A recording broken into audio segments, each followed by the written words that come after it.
സന്തോഷിച്ചല്ല മോളെ, കരഞ്ഞതാ. എക്സ്പ്രഷൻ ഇടാൻ അറിയാത്തവന്റെ വിഷമം ഓക്ക് പറഞ്ഞാൽ മനസ്സിലാവൂല മോളെ. ഷരടി, എന്റെ വീടിന് തൊട്ടടുത്തൊരു മെഡിക്കൽ ക്യാമ്പ് ഉണ്ടായിരുന്നു. ഞാൻ അവിടെ പോയി പരിശോധിച്ചു. സൗജന്യ മെഡിക്കൽ ക്യാമ്പ് അല്ലേ?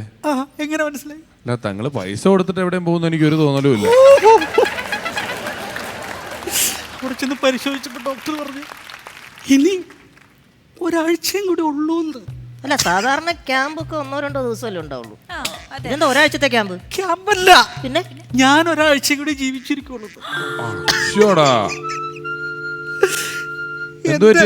എന്റെ കിഡ്നിയും ക്രിക്കയും നഷ്ടപ്പെട്ടു. ചേട്ടാ, കിഡ്നിയും വൃക്കയും ഇതൊന്നും അറിയില്ലേ? എല്ലാം കൃത്യമായിട്ട് പറയാൻ ഞാനൊരു ആങ്കറല്ല, പച്ച മനുഷ്യനാ മോളെ. ഷാരടിക്കറിയോ എന്താ? ഇതറിഞ്ഞ ശേഷം എൻ്റെ ഭാര്യ ഫേസ്ബുക്കിൽ മാരീഡ് എന്നുള്ളത് മാറ്റി സിംഗിൾ എന്നാക്കിയവള്. അത് പോട്ടെ നോക്കാം.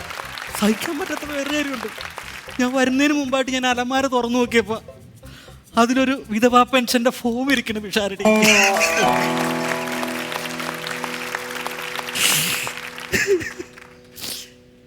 പിന്നെ ആകുള്ളൊരു സമാധാനം, സ്വത്തിന്റെ കാര്യത്തിൽ എൻ്റെ മക്കൾ തമ്മിൽ ഒരിക്കലും കലഹിക്കില്ല.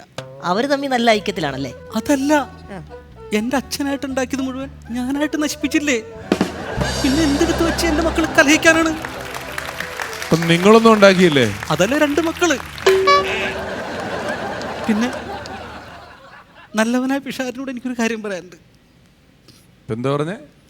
കാര്യം പറയാനുണ്ട്. അതിനു മുമ്പ് പിഷാരടിയോട് ഒരു കാര്യം പറയാനുണ്ട്.